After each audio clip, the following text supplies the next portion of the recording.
the whole system is broken, before you get to policing. So the scope of our work right now, and that we're hoping our community conversations will help us hone in on, is broader than policing. It starts with disciplinary systems in schools, because I think we've all seen the research about how children of color are disciplined more harshly than other children. So starting all the way from up there. So that's one thing.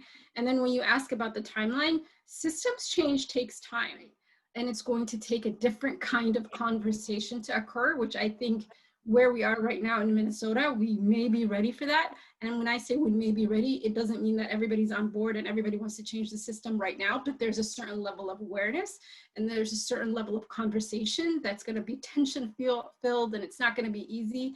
That needs to happen.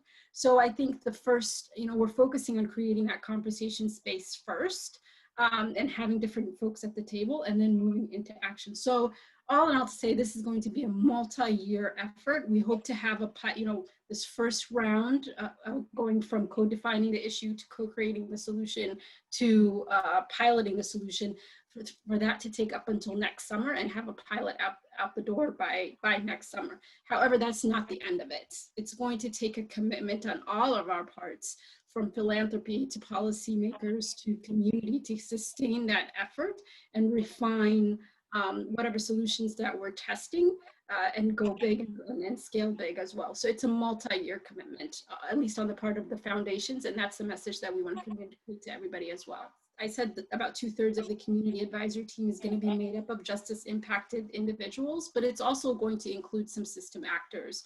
And by that, we're defining them as, policy decision makers as well as policy implementers. And then policy can be big P with politics, and it can be small p, right? And for us to have big P policy change is going to take beyond those two groups, right?